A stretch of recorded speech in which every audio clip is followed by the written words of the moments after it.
The line message came from a number I didn't recognize. Bangkok area code. Your girlfriend not good woman? She have Thai husband already 3 year? She work bar still every night you not in Thailand? I send proof because I think you good man. 3 photos loaded, then a video. My hands were shaking so badly I nearly dropped the phone. Photo 1. My girlfriend Nid, the woman I'd been supporting for 3 years, in a traditional Thai wedding dress, standing next to a Thai man, his arm around her waist, both of them smiling at the camera. The photo quality suggested it wasn't recent, but it wasn't ancient either. Photo 2. The same man, shirtless, asleep in a bed I recognized. The bed in the condo I was paying for. The condo where I stayed when I visited Bangkok 4 times a year. My toiletries were visible in the background. Photo 3. Nid behind a bar counter, wearing the kind of outfit I thought she'd left behind 3 years ago when we met. The timestamp on the photo? 2 weeks ago? 2 weeks ago, when she'd told me she was visiting her sick mother in Buriram. The video was only 12 seconds long, but it destroyed everything I believed about my life. Nid, laughing with other bar girls, dancing to Thai music, a foreign man's arm around her shoulder. Another man buying her a lady drink. Her phone, the phone I'd bought her, sitting on the bar next to a glass of spy wine cooler. I was in my apartment in Phoenix. It was 11 p.m. I'd just gotten home from my shift at the warehouse. I was 61 years old. My retirement fund, everything I'd saved over 40 years of working, was nearly gone.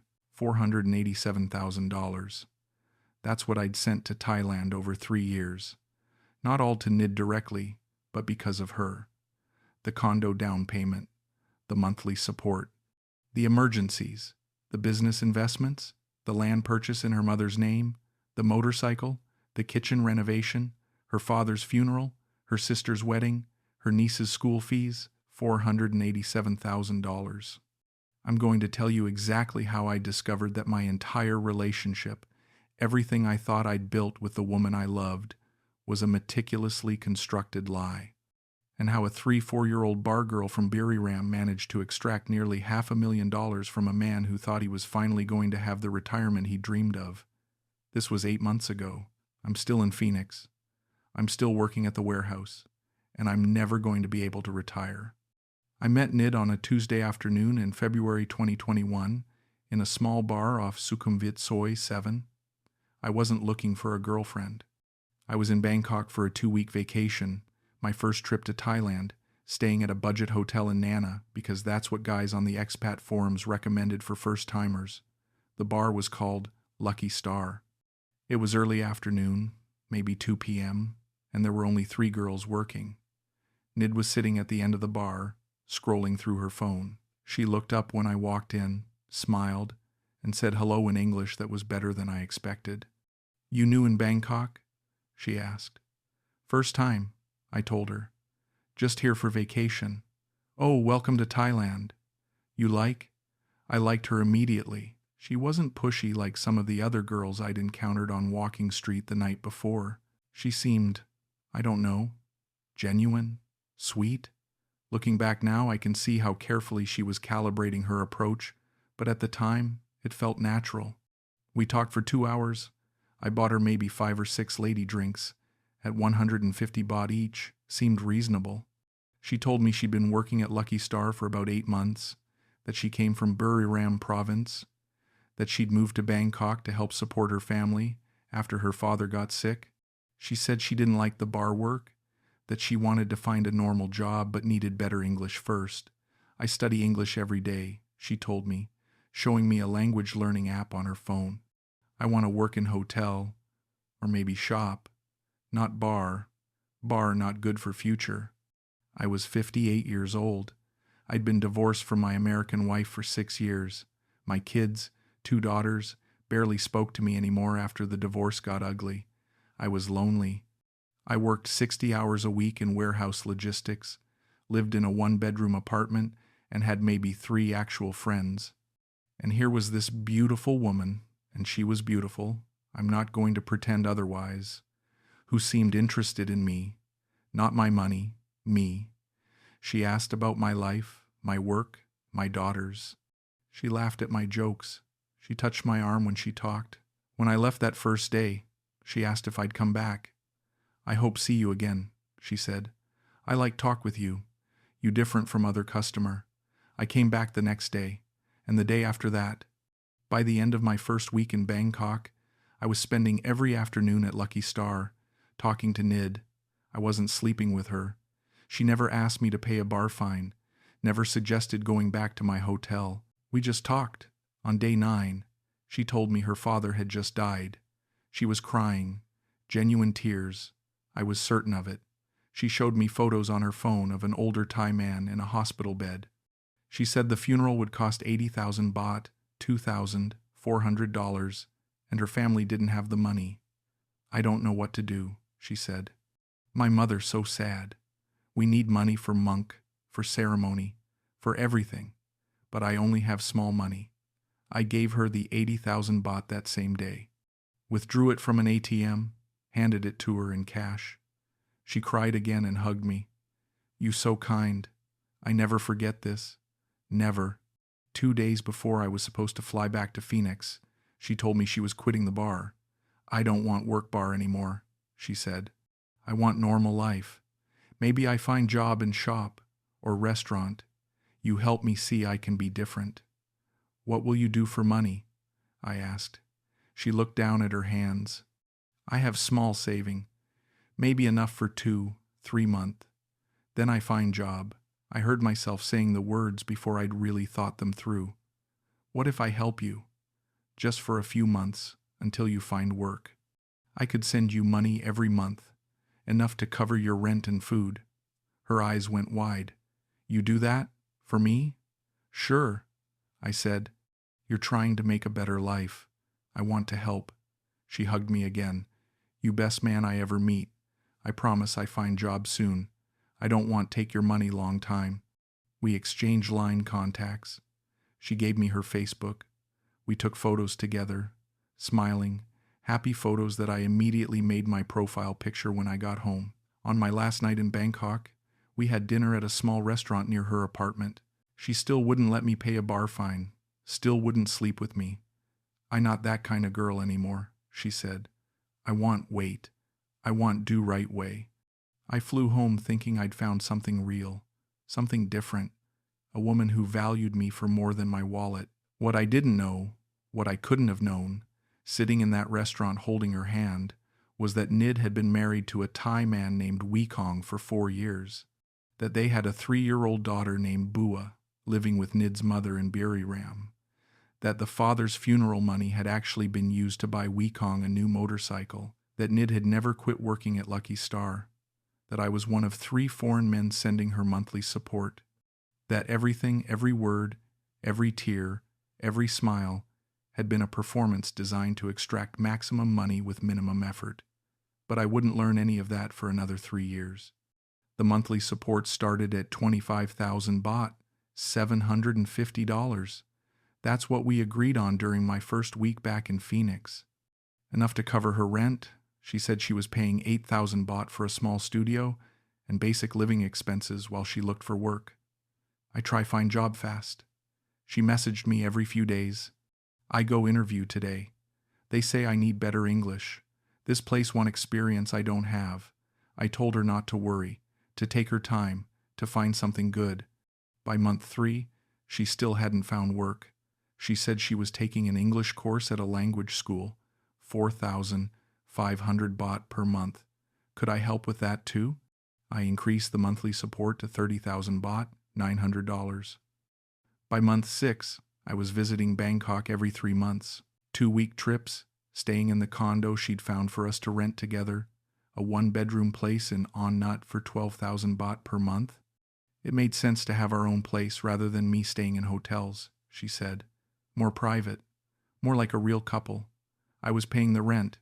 She was paying the utilities with the support money I sent. During my visits, Nid was the perfect girlfriend. She cooked for me.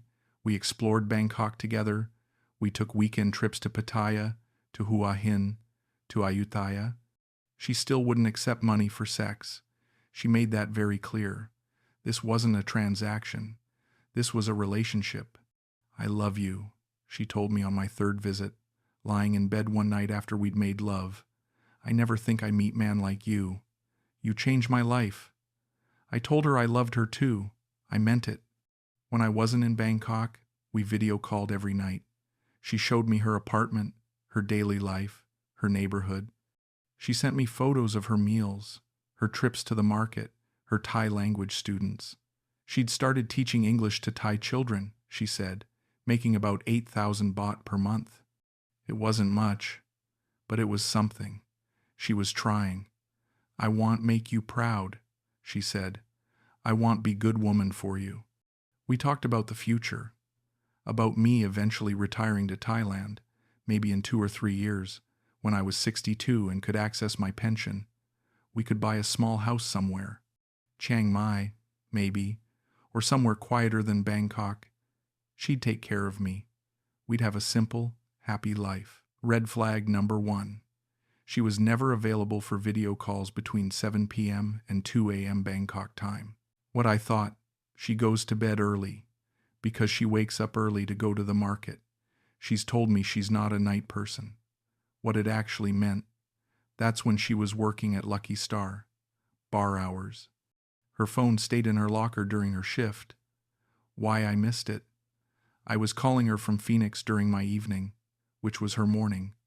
It seemed natural that we'd talk when it was convenient for both of us. I never thought to question why she was always asleep during Bangkok nighttime hours. Red flag number 2.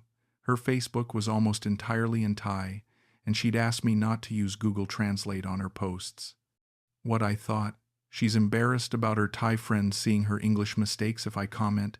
She wants to keep her Thai life and her life with me separate, which makes sense, what it actually meant. Her Facebook was documenting her real life, with Wekong, with their daughter, with her bar co-workers. She couldn't risk me seeing any of it translated. Why I missed it. It seemed like a cultural thing. Privacy. I respected her boundaries. I didn't want to be the controlling foreign boyfriend who monitored her every post. Red flag number 3. She never wanted me to meet her friends in Bangkok. What I thought, she's private. She doesn't want her friends to know she's dating a foreigner. Maybe they'd judge her. What it actually meant, her friends were bar girls who knew the truth. They knew about Wekong. They knew about the other sponsors.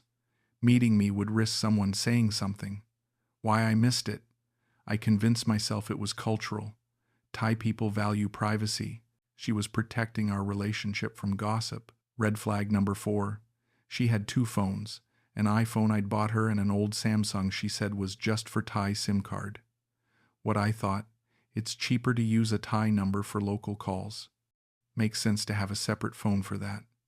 What it actually meant, phone 1, iPhone, was for me and the other foreign sponsors.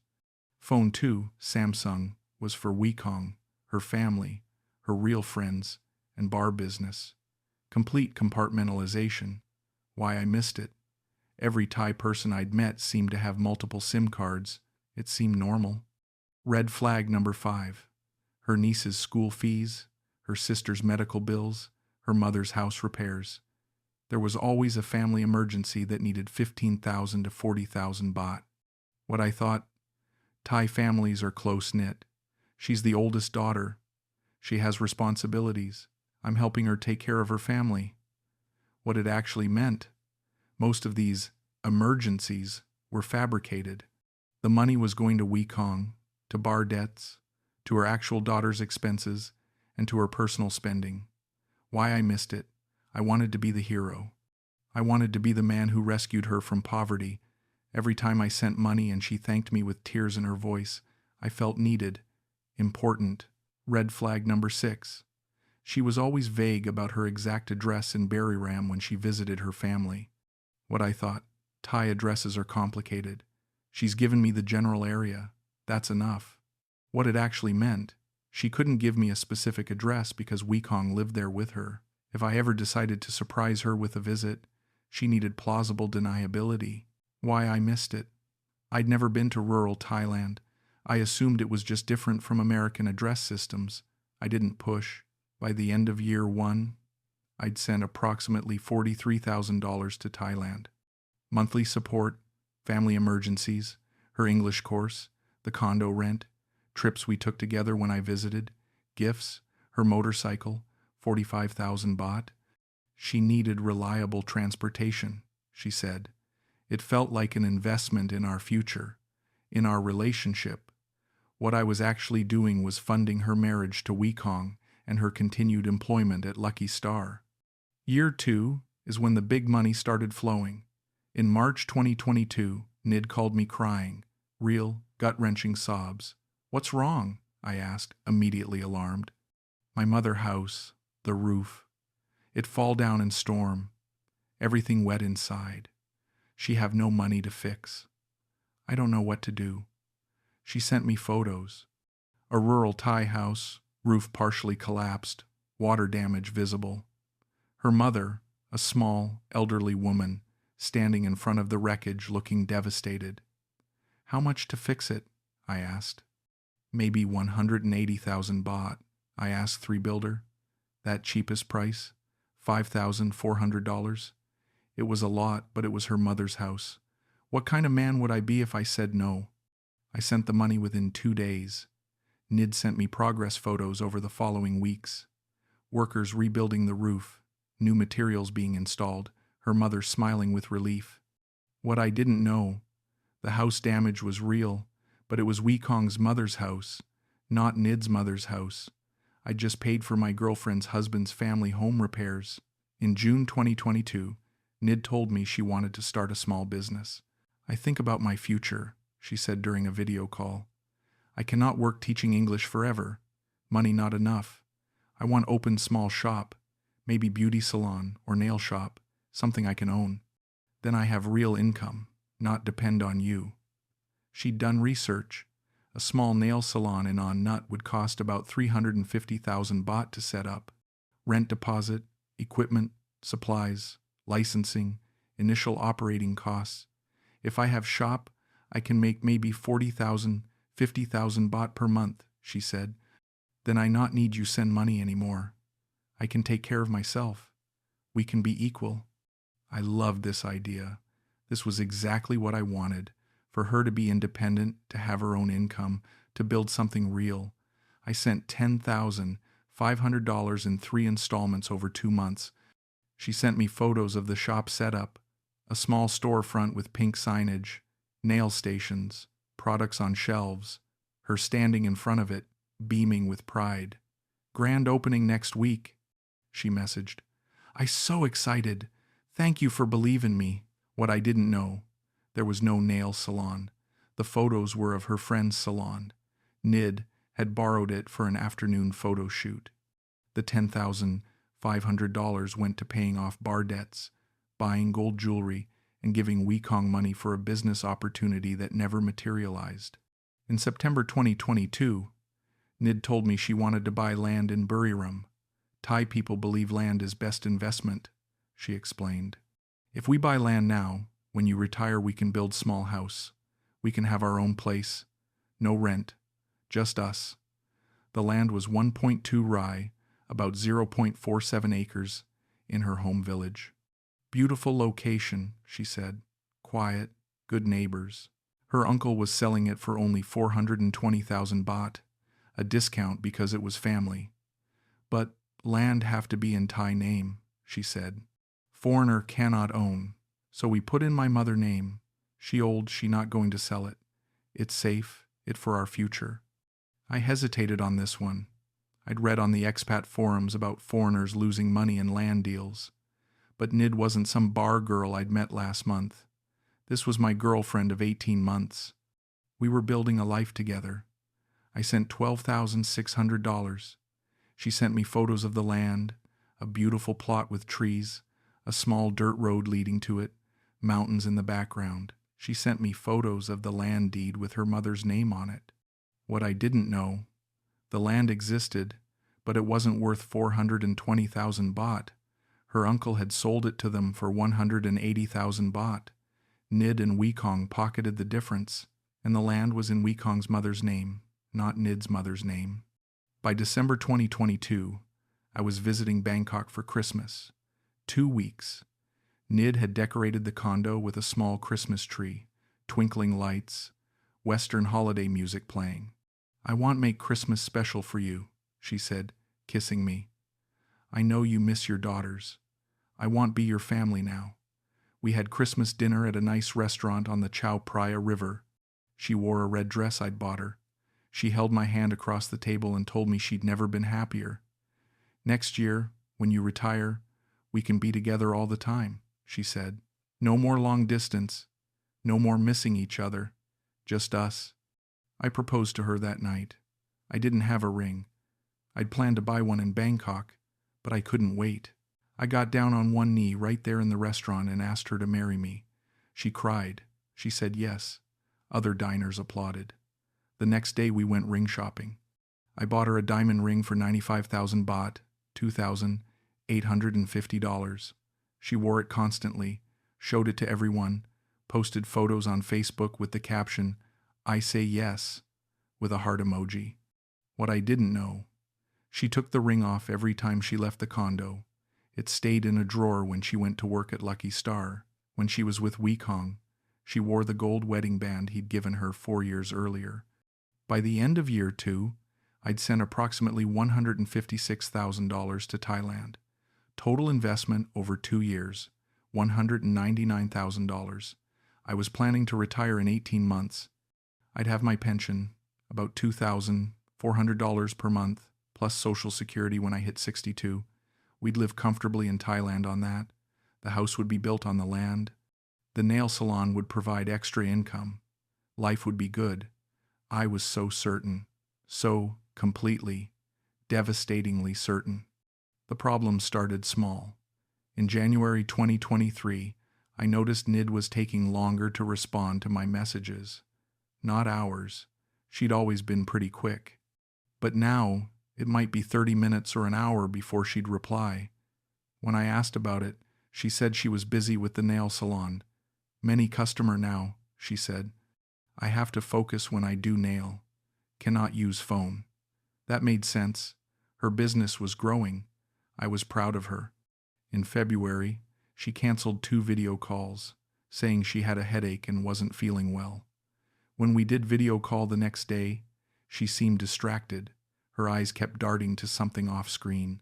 "You okay?" I asked. "Yes, just tired. Shop very busy." In March, she asked me to increase the monthly support to 40,000 baht, $1,200. The salon expenses were higher than expected, she said. Supplies cost more than she'd budgeted. And the economy in Thailand was getting worse. Fewer customers, more competition. I increased the support. Of course I did. This was my fiancée. Her success was my success. In April, I asked if I could see the salon's books, just out of curiosity, to understand the business better. Maybe I could help with marketing or budgeting. She got defensive. "Why you want, see? You don't trust me?" "No, I just want to help. I work so hard every day. I try my best, and you think I lie about money? That's not what I—" She hung up. Didn't answer my calls for 6 hours. When she finally did, she was crying. I angry," she said. "I just stress about business. I feel like I fail. You give me so much money and I not make enough profit yet. I feel bad." I apologized for making her feel pressured. I told her I trusted her completely. I never asked about the books again. Red flag number 7. The salon's busy periods never seemed to align with any actual income. What I thought, she's reinvesting all the profits back into the business. That's what you're supposed to do in the first year. What it actually meant, there was no salon income because there was no salon. Why, I missed it. I wanted to believe in her.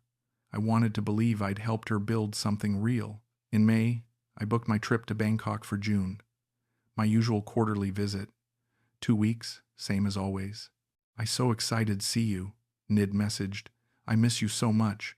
But 3 days before my flight, she called me, crying again. "I so sorry. I so sorry. What's wrong?" "My sister, she in hospital. Big emergency. Motorcycle accident. She needs surgery. I have to go Buriram right now." "Oh my God, is she okay?" I don't know yet. Family say very serious. I have to go today. I cannot be in Bangkok when you come. I so sorry. I know you already buy ticket. My heart sank. But what could I do? Family emergency. Don't worry about me, I said. Go take care of your sister. How much is the surgery? Doctors say maybe 85,000 baht. We don't have. I don't know what to do. I sent the money that day. I canceled my trip. Couldn't get a refund on the flight. Lost $1,400. I told Nid I'd visit in August instead. She sent me photos from the hospital. Her sister in a bed, bandaged. Their mother looking worried. Nid holding her sister's hand. What I didn't know, her sister was fine. The photos were from a completely different hospital visit 2 years earlier when her sister had given birth. The $2,550 surgery money went to paying Wekong's gambling debts. By June, Nid's availability for video calls had dropped to maybe 3 times per week. When we did talk, conversations were shorter. She seemed distracted, tired. The salon is taking all my energy, she said. I working 12-hour every day. I so tired. I told her to hire help. I'd increase the monthly support to cover an employee's salary. Maybe, she said. I think about it. In July, one of my friends from the Phoenix warehouse, a guy named Brian who'd also been to Thailand a few times, asked how Nid was doing. She's good, I said. Busy with her business, but good. Brian hesitated. Listen, man, I don't want to overstep, but you ever verify any of the stuff she tells you? What do you mean? The business. The family emergencies. You ever actually see any of it yourself? In person? I felt defensive immediately. She sends me photos. We video call. I visit every few months. I know. I'm just saying, I've heard stories.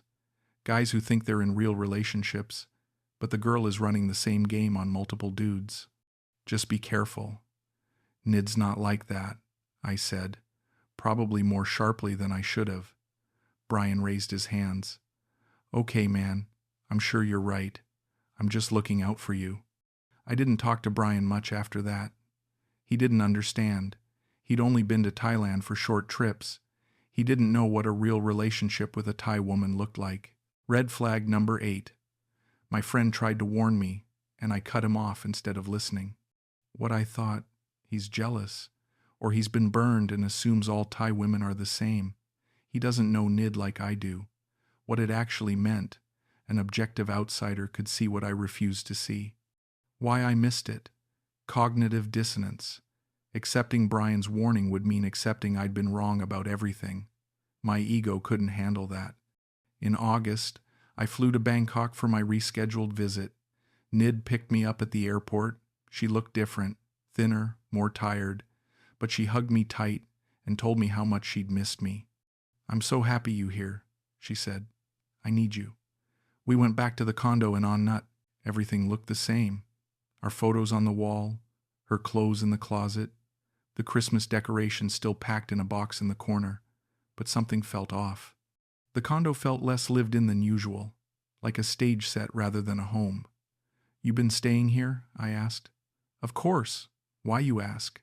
I don't know. It just feels empty. I spend a lot of time at salon, she said. I only come here to sleep. That made sense. I let it go. During that 2-week visit, Nid was affectionate but distant. She'd cook dinner, we'd watch movies, we'd make love, but there was a wall there that hadn't existed before. She was going through the motions. I asked if I could visit the nail salon. Not good idea, she said. Customer feel awkward if foreign man there. You understand? I didn't, really, but I nodded. I asked if we could visit her mother in Buriram, see the land we'd bought. Mother very busy right now. Harvest season, maybe next trip. I asked if we could have dinner with some of her friends. They all working. Everyone so busy. Every question I asked, she had an answer. Every suggestion I made, she had a reason why it wouldn't work. On my last night in Bangkok, lying in bed, I said, I feel like you're pulling away from me. She turned to face me, eyes glistening. No, I just stress. Business hard. Money tight. I feel pressure. But I love you. I always love you. I flew home feeling uneasy but telling myself it was normal. Relationships go through rough patches. The stress of starting a business, long-distance challenges. We'd work through it. By the end of year 3, by September 2023, I'd sent approximately $487,000 to Thailand. Monthly support, $1,200 times 36 months equals $43,200. Mother's roof repair, $5,400. Nail salon startup, $10,500. Land purchase, $12,600. Father's funeral in year 1, $2,400. Sister's wedding in year 1, $3,200. Motorcycle, $1,350. Kitchen renovation, $4,100. Sister's surgery, $2,550. Niece's school fees, multiple payments, $8,900. Mother's medical bills, $6,200. Condo furniture and appliances, $7,800. Engagement ring, $2,850. Miscellaneous, emergencies, and gifts, $18,950. Nearly $500,000. My entire retirement fund, my safety net, my future.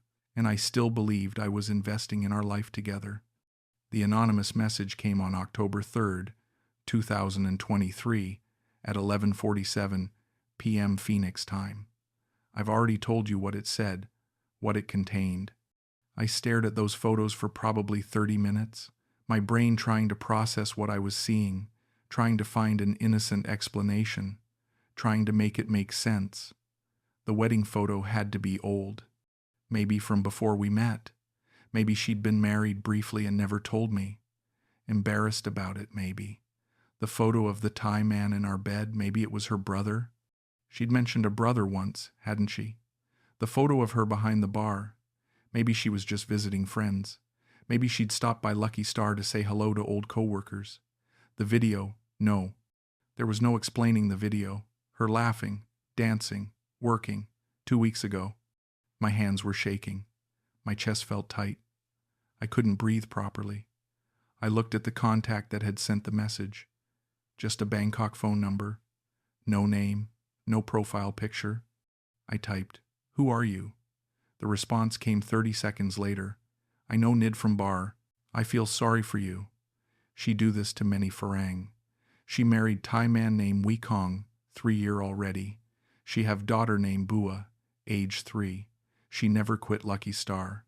She worked there every night you not in Thailand. I think you should know truth. I sorry, then. You seem like good man. You deserve better."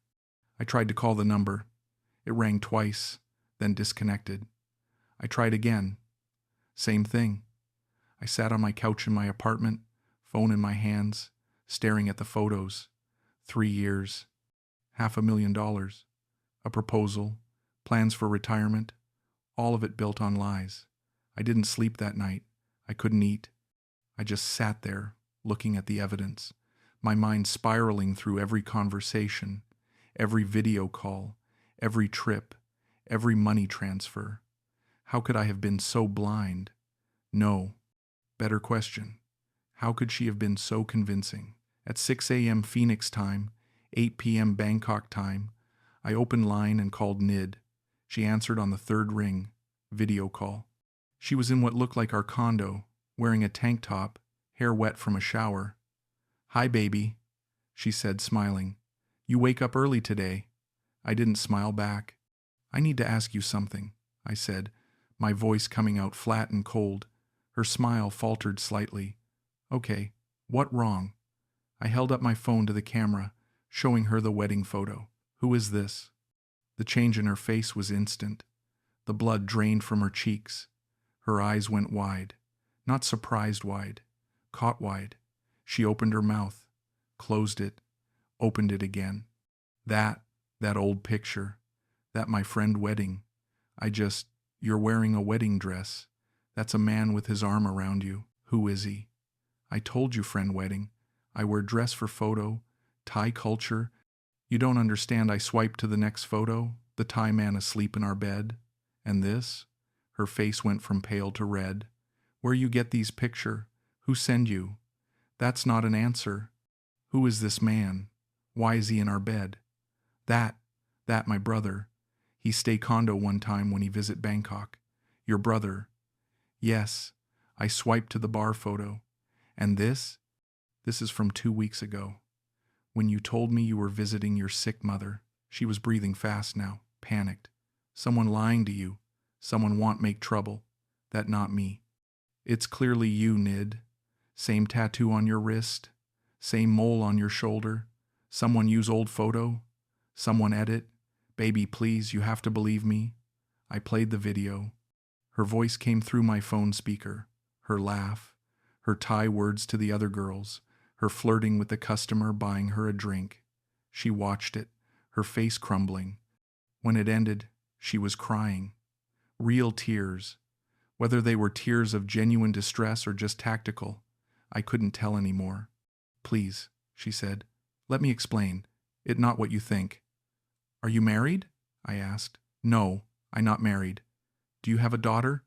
She hesitated, just for a second, but that second told me everything. I have niece.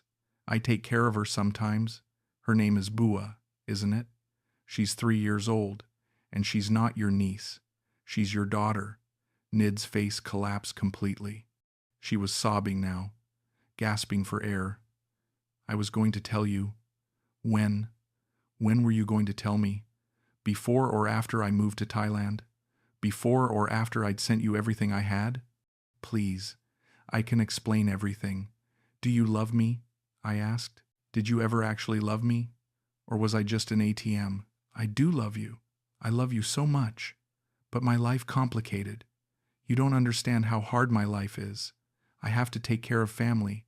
I have to. You're still working at Lucky Star, aren't you? No, I quit.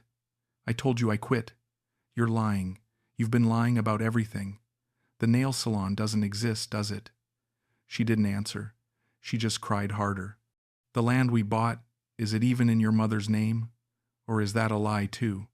Still crying, not answering.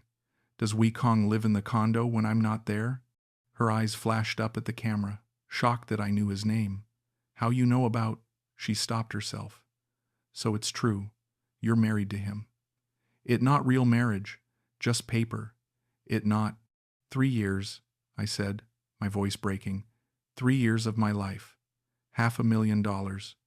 And all of it was a lie. No, not lie. I do care about you. You special to me. Different from other... She stopped again, realizing what she'd just admitted. Other what? I asked quietly. Other sponsors? Other foreigners sending you money? She was hyperventilating now, sobbing so hard she could barely speak. I so sorry. I never want hurt you. I need money. My family need money. Wee Kong not take care of me good. I have daughter to take care of. I have no choice. You had a choice, I said. You could have been honest. You could have told me the truth. You would not help me if I tell truth. No farang want help girl with husband and baby. I have to lie. I have to. And there it was. The brutal, ugly truth underneath all the sweet words and tears and promises. I'd never been her boyfriend. I'd never been her fiancé. I'd been a mark, a paycheck, a foreign idiot stupid enough to believe a bar girl loved him. We're done, I said. No, please, give me chance to explain. I can make you understand. I ended the call, blocked her online, blocked her on Facebook, blocked her phone number. Then I sat on my couch and cried for the first time in probably 15 years. I wish I could tell you that was the end of it, that I cut her off and moved on with my life. But the discovery was only the beginning of understanding the full scope of the deception. Over the next week, I became obsessed. I needed to know everything. I needed to understand exactly how she'd done it, how she'd maintained the lie for 3 years. I created a fake Facebook account, used a random American name, a stock photo profile picture. I started searching. It took me about 40 minutes to find Nid's real Facebook account. Not the one she'd given me, the sanitized English version with couple photos and inspirational quotes. Her actual account? The one entirely in Thai, under a slightly different spelling of her name. Her relationship status? Married to Wekong with his last name since 2019. Her profile photo? Her, Wekong, and a little girl. A family photo, all 3 of them smiling at a temple. I scrolled through 3 years of posts. Photos of her and Wekong at restaurants, at the beach, at family gatherings. Photos of their daughter, first birthdays, Songkran celebrations, playing in the village. Photos of her at Lucky Star with other bar girls, tagged location and everything. Photos of the motorcycle I'd bought her. Wekong riding it, her on the back, arms around his waist. Photos of the land we bought. Wekong standing on it, caption in Thai saying something about their future home. I ran the Thai text through Google Translate. The translations were rough, but clear enough. One post from December 2022, the same month I'd proposed to her. Happy anniversary to my husband. 3 years already. Love you forever. Another post from June 2023, when she'd canceled my visit for her sister's fake surgery. Fun night with my girls. Lucky Star family. Photo of her and 6 other women in bar uniforms, clearly at work. Another from August 2023, during my visit to Bangkok. Missing my baby girl. Mama come home soon. Photo of Bua. Posted at 2 p.m. on a day when Nid had told me she was at the nail salon. Every post was a knife. Every photo was evidence of the parallel life I'd been funding without knowing it existed. I found Wekong's Facebook too. Mechanic, age 38, from the same village as Nid. His relationship status, married to Nid since 2019. His photos were less frequent, but just as damaging. Him and Nid at their wedding ceremony, the ceremony from the photo and the anonymous message. Him with Bua, him with the motorcycle, him in the condo I was paying rent on. One photo from January 2023, Wekong sitting on a new couch in the on-nut condo, beer in hand, watching TV, the couch I'd thought Nid had bought for us. The caption, translated, comfortable life, thanks to my wife's hard work. I wanted to vomit. I hired a private investigator in Bangkok, cost me $800. I sent him all the information I had, the condo address, Nid's real Facebook, Lucky Star's location, the village in Buriram. He got back to me 4 days later with a 23-page report and 47 photos. The report confirmed everything. Subject, Nid with her full name. Marital status, legally married to Wekong with his full name since April 2019. Marriage registered in Buriram province.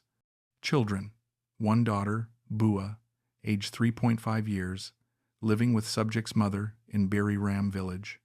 Residence. Primary residence is 1-bedroom condo on Soya Nut 17, rented for 12,000 baht per month, confirmed with building management. Subject shares residence with husband Wekong with his full name.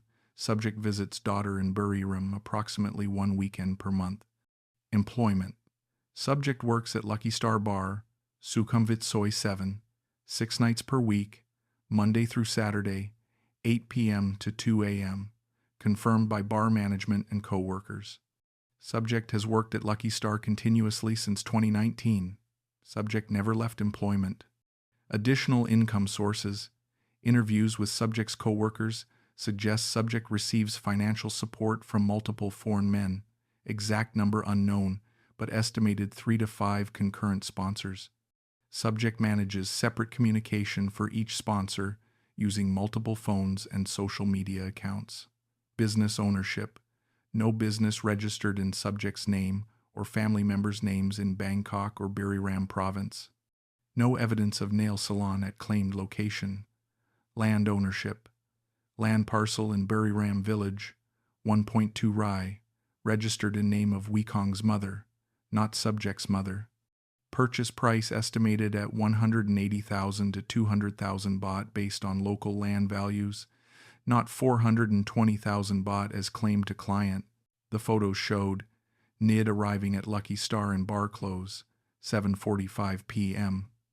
Nid working behind the bar, serving customers. Nid leaving Lucky Star with Wekong at 2:30 a.m., him picking her up on the motorcycle. Nid and Wekong entering the On Nut condo together. Nid, Wekong, and Bua at a market in Buriram village. The land parcel, undeveloped, nothing built on it. Nid's mother's house, roof in good condition.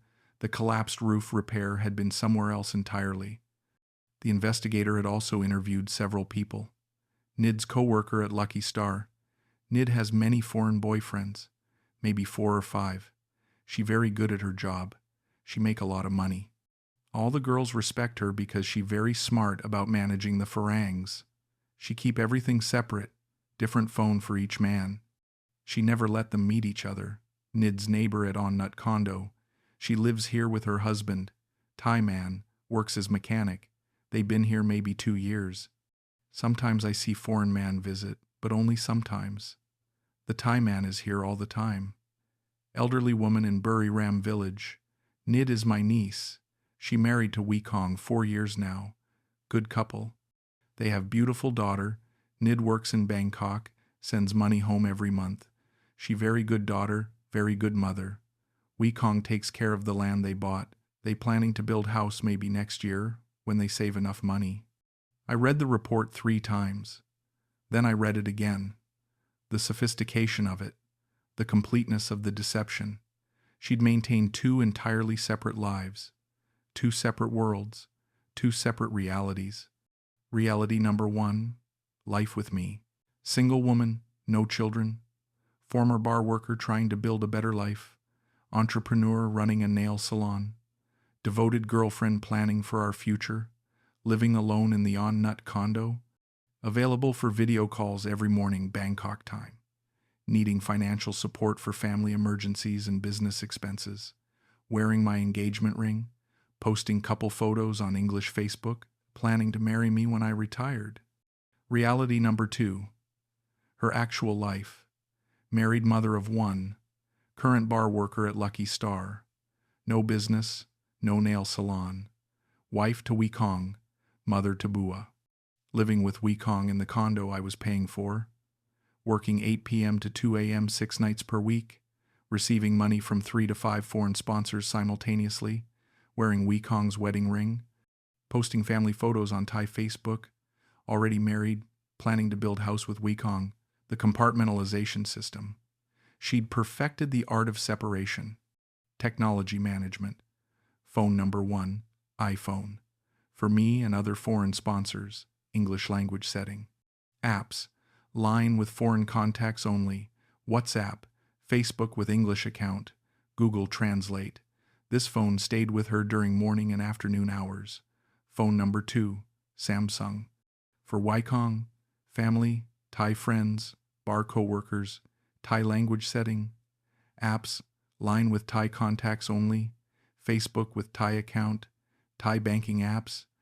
This phone stayed with her during evening and night hours. She could swap between them in seconds. One life to another. Just like changing SIM cards. Social media architecture. Facebook account number 1. English name variation. For foreigners, relationship status hidden. Posted in English. Shared couple photos with me. Inspirational quotes. Tourist attractions. Privacy settings locked down. I couldn't see her Thai friends or their comments.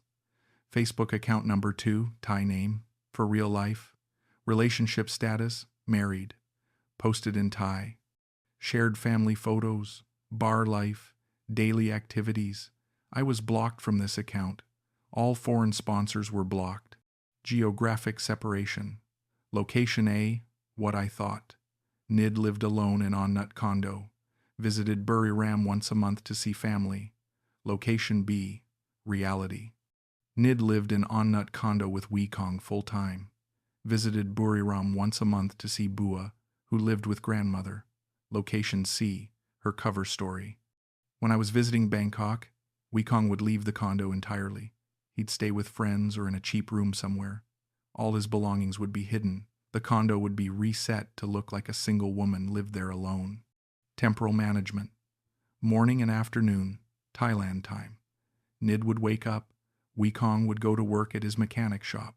This was when she'd video call me and other sponsors. This was her relationship maintenance time. She'd be at the condo, or at markets, or running errands, looking like a normal girlfriend, going about her day. Evening and night, Thailand time. Nid would get ready for work, go to Lucky Star, work her shift, 8 p.m. to 2 a.m. Phone number 1 would be in her locker or turned off. This is why she was never available for video calls during these hours. She'd tell me she was sleeping, or tired, or busy with the salon. Late night and early morning, Thailand time. Wekong would pick her up from the bar on the motorcycle. They'd go home together, sleep together in the bed I'd help furnish. Visit management. When I'd book a trip to Bangkok, she had a system. 2 weeks before, tell Wekong he needed to stay elsewhere. Begin removing his belongings from the condo, clothes, toiletries, personal items. Deep clean the condo. Reset it to single woman mode. During my visit, Wekong would stay with friends or at a cheap guest house. She'd take time off from Lucky Star, usually telling them she had a sponsor visiting. She'd be the perfect girlfriend for 2 weeks. Cooking, affectionate, available. After I left, Wekong would move back in immediately. His belongings would come back out. She'd return to Lucky Star within 2 to 3 days, resume normal life. The efficiency of it was almost impressive. Almost. Financial management. The investigator had tried to track her income streams. Income source number 1, me.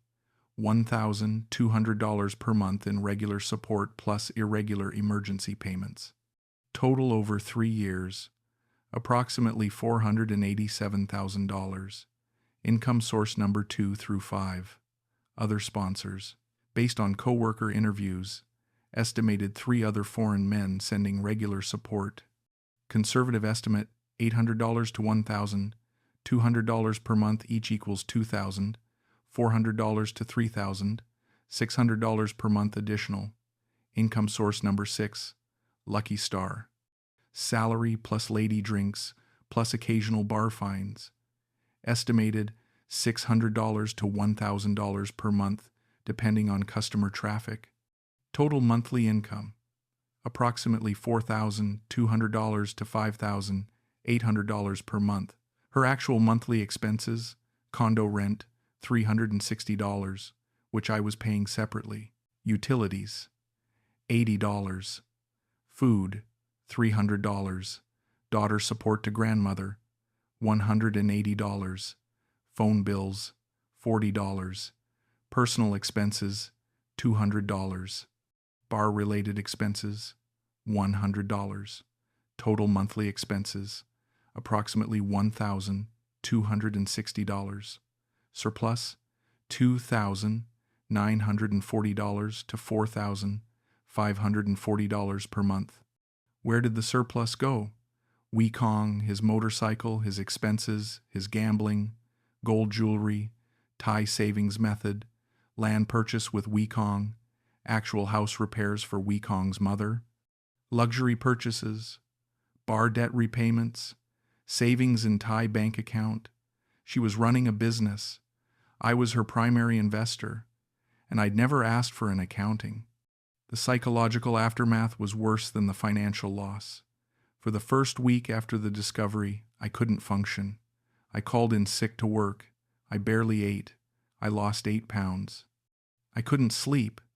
And when I did sleep, I had dreams where I'd discover new layers of the deception. I'd wake up panicking.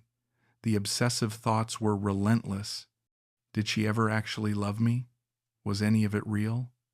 How many times did she laugh about me with Wekong? Did her coworkers know about me? Did they make fun of me? Was I the biggest sponsor, or just one of many? Did she feel anything when I proposed?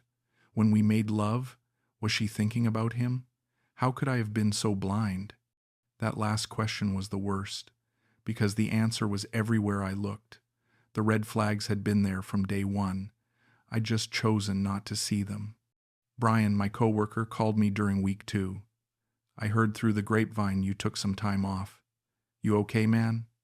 I broke down and told him everything, every detail. The money, the lies, the parallel life. He was quiet for a long time after I finished. Jesus Christ, he finally said. I'm sorry. I'm so sorry. You tried to warn me. Yeah, but I didn't think... I thought maybe she had another boyfriend or was still working bar. I didn't think it was this elaborate. $500,000, Brian. My entire retirement. Can you get any of it back? I laughed, but there was no humor in it. Get it back from who? A Thai bar girl married to a mechanic? With what legal standing? I sent it as gifts. I wasn't defrauded in any legal sense. I was just stupid. You weren't stupid. You were lonely. She exploited that. Maybe he was right, but it didn't make me feel better. I did try to contact her, once, about 3 weeks after I'd blocked her. I unblocked her number and sent a single text message. I know everything. I hired an investigator. I have photos of you, Wekong, and Bua. I have photos of you working at Lucky Star. I know about the other sponsors.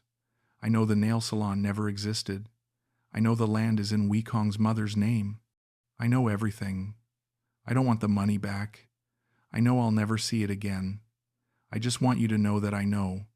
I also want you to know that you destroyed a man's entire future. You took everything I had. And for what? So Wekong could have a motorcycle? So you could buy gold jewelry? I hope it was worth it. Don't contact me again. She responded 6 hours later. I know I do wrong. I know I hurt you. I sorry. I never want hurt you. You good man. Best man I ever know. But my life's so hard. I have daughter to take care of. I have family need money. Wekong, not good husband. He gamble. He lazy. I have to take care of everything. I know you think I not love you. But I do care about you. You special to me. Different from other man. When we together, I feel happy. I feel like maybe I can have better life. But I also have responsibility. I have daughter. I have family. I cannot leave Thailand. I cannot leave my daughter. I know you hate me now. I understand. But please know, I never forget you. You change my life. You show me there are good men in the world. I wish things different. I wish I can be honest with you from beginning. But I know if I tell truth, you not want me. I sorry. I so sorry. Please take care of yourself. Please find good woman who deserve you. You deserve be happy. Goodbye. I read it once, then I blocked her again. Her apology meant nothing. It was just more manipulation. More pretty words designed to make me feel sympathetic, to make me think maybe she did care a little bit. But even if she did care, even if some small part of her had genuine affection for me, it didn't change what she'd done. It didn't change that she'd lied to me every single day for 3 years.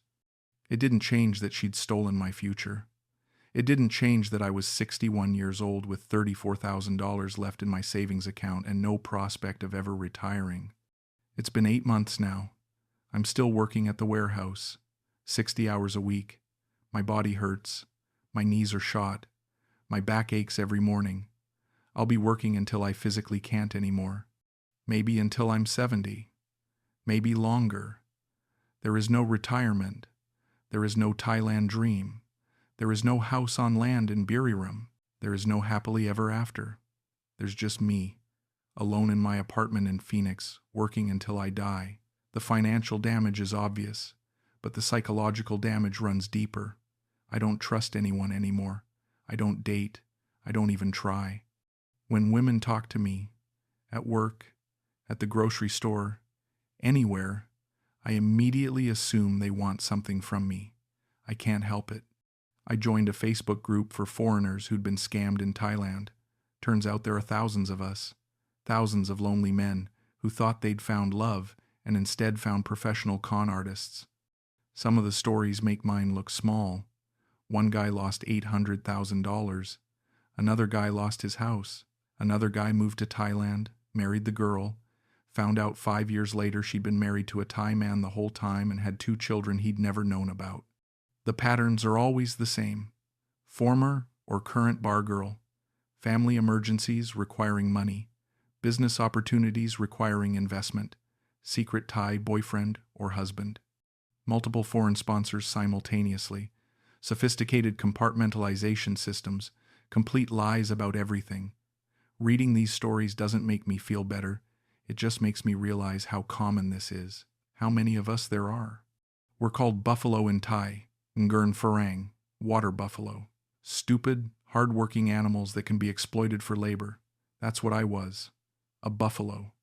A walking ATM. A retirement fund that Nid could withdraw from whenever she needed money for Wekong's motorcycle or her daughter's school fees or gold jewelry. If you're watching this and you're in a relationship with a Thai woman or thinking about starting one, I'm going to give you the warning I wish someone had given me. The warning Brian tried to give me that I refused to hear. Warning signs. Pay attention to these. Phone behavior. Guards phone obsessively, always face down. Has multiple phones or SIM cards, especially one for Thai friends only. Refuses video calls during certain hours, especially evening and night Thailand time. Deletes chat history constantly. Won't let you see her Thai Facebook or blocks you from seeing certain posts. Panics if you try to video call unexpectedly. Availability patterns. Specific unavailable windows that never change. 8 p.m. to 2 a.m. Thailand time is bar hours. Can't answer calls on certain days without explanation. Refuses to let you visit unannounced. Schedule is rigid and defensive when questioned. Always has excuses why you can't meet her family or friends.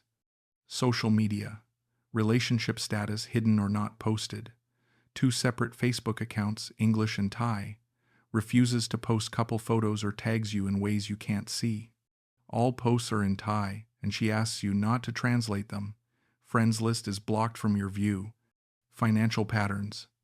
Escalating requests. Just this one time becomes regular. Vague explanations for what money is used for. Family. Emergencies that happen monthly. Refuses to show you receipts or proof of expenses. Has unexplained possessions, jewelry, phones, clothes that don't match the money you send. Business that never seems to generate actual income. Land or property purchases that can only be in Thai names. Family behavior. Family treats you like a sponsor, not a boyfriend. You're never introduced as boyfriend or fiancé, just as friend. Family asks you for money directly, cutting her out. Contradictory stories about family members. You're not invited to family events. Her family seems to know less about you than they should. Background inconsistencies. Story changes over time when retold. Details don't add up or contradict each other. Gets defensive or angry when you ask clarifying questions. Vague about past relationships or marriage history. Photos on social media don't match the narrative she's told you. Claims to have quit bar work but still knows all the current bar drama. Visit management. Needs several days, warning before you can visit. Cancels your visits with last-minute family emergencies. Living situation looks different each time you visit. Condo or apartment feels staged rather than lived in. You've never met any of her actual daily friends. She's never spontaneously available when you're in Thailand. If you checked 3 to 5 boxes, be cautious. If you checked 6 to 10 boxes, investigate immediately. If you checked 11 or more boxes, you're being scammed. Actionable advice. Do this before committing financially. Before sending major money. Verify her background. Hire a private investigator in Thailand. It costs $500 to $1,000, but will save you hundreds of thousands. Have them check marital status through public records, children through village interviews, employment by visiting her claimed workplace, property ownership through public records, family situation through village verification. Learn basic Thai, enough to recognize keywords: married, husband, children, boyfriend, money, foreigner, stupid. You don't need fluency, just enough to catch lies. Visit unannounced. Book a flight without telling her. Show up at her door. See her actual life, not the staged version. If she gets angry or defensive about this, that's your answer. Meet her family in person. Go to the village. Talk to her mother, her siblings, her neighbors. Use Google Translate. Ask questions. Observe how they treat you. Are you a boyfriend or a sponsor? Verify every major expense. If she needs money for surgery, go to the hospital with her. If she needs money for land, see the land. If she has a business, visit it multiple times unannounced. Get receipts, get proof. During the relationship, set boundaries. No emergency money without proof. No business investments without contracts. No property purchases in other people's names. If she respects you, she'll understand. If she doesn't respect you, she'll get angry, and that tells you everything. Monitor without paranoia. You don't need to track her every move, but you should know her general schedule. If there are consistent blocks of unavailable time, ask why. If the answer doesn't make sense, investigate. Trust but verify. It's not about being suspicious of every Thai woman. It's about protecting yourself from the ones who are running scams. Good women will understand your caution. Scammers will call you controlling. If you're suspicious, hire a private investigator. Yes, it costs money. It's worth it. They can verify her life in a week. Compare that week's cost to the years of money you might lose. Do your own social media investigation. Create a fake Thai Facebook account. Search her name. Look for tagged photos. Use Google Translate on everything. You'll be amazed what you find. Talk to other expats. Join expat forums. Share your story, anonymously if you want. Ask for advice. Other guys who've been through it will spot red flags you're missing. Don't confront without evidence. If you accuse her without proof, she'll just create better lies. Gather all your evidence first, then decide what to do. Be prepared to walk away. This is the hardest part. Even with evidence, even knowing you're being scammed, it's hard to let go. Sunk cost fallacy is real, but staying costs more than leaving. Looking back now, 8 months later, I can see exactly how it happened. I was lonely, divorced, aging, working a dead-end job, no prospects, no excitement, no future to look forward to. And then Nid appeared. Beautiful, sweet, interested in me, making me feel young again, making me feel valued, making me feel like maybe, just maybe, I could have a second chance at happiness. She was selling a fantasy, and I was desperate to buy it. Every time a red flag appeared, I rationalized it. I explained it away. I chose to believe her because the alternative, accepting that I was being used, was too painful. The warning signs were there from day one. Brian tried to warn me. The expat forums tried to warn me. My own gut tried to warn me. But I didn't want to listen. I wanted to believe in the fairy tale. And that's how Nid extracted nearly $500,000 from me over 3 years. Not through some sophisticated hacking scheme. Not through violence or threats. Just through telling me what I wanted to hear. Just through being the person I wanted her to be. Just through exploiting my loneliness, my ego, and my desperate hope for a better life. To anyone watching this who's thinking, that won't happen to me, my girlfriend is different, I'm smarter than that, that's exactly what I thought. I thought I was different. I thought Nid was different. I thought our relationship was special. I was wrong about all of it. The truth is, these scams work because they're not obvious. The women who run them are professionals. They're psychologically sophisticated. They know exactly what lonely foreign men want to hear, and they deliver it perfectly. They're not cartoon villains. They're not stupid. They're not amateurs. They're business women running a business. And that business is extracting maximum money from foreign men with minimum effort. Some of them are doing it out of desperation, single mothers trying to survive in a country with limited economic opportunities. Some of them are doing it out of greed, wanting luxury items and an easy life. Some of them are doing it because their Thai husbands are lazy gamblers who can't support the family. Some of them are doing it because it's just what you do in the bar industry. Everybody has sponsors. Everybody maintains multiple relationships. Everybody lies. The motivations don't really matter. The result is the same. You lose your money. You lose your future. And they move on to the next foreigner. I still think about Nid sometimes. Not in a loving way. Not in a I miss her way. I think about her in the same way you might think about a car accident. Analyzing what went wrong. Understanding the moment of impact. Trying to figure out how to prevent it from happening again. I wonder if she feels any guilt. I wonder if she thinks about me at all. I wonder if, when she's playing with Bua or eating dinner with Wekong or working at Lucky Star, she ever remembers the American man who gave her everything and got nothing but lies in return. Probably not. I was just a buffalo. One of many. Easily replaced. There's probably another lonely foreigner in her life right now. Another man who thinks he's special. Another man who thinks my girlfriend is different. Another man who's going to lose everything. I hope he figures it out faster than I did. I hope his anonymous message comes sooner. I hope he listens. If you've been through something similar, leave a comment. You're not alone. There are thousands of us, maybe tens of thousands. If you're in Thailand now and something feels off, trust your gut. Investigate, verify, protect yourself. And if you know someone who needs to hear this, share this video. It might save them the $500,000 I lost. The warning signs are there. You just have to be willing to see them. I wasn't. Don't make my mistake.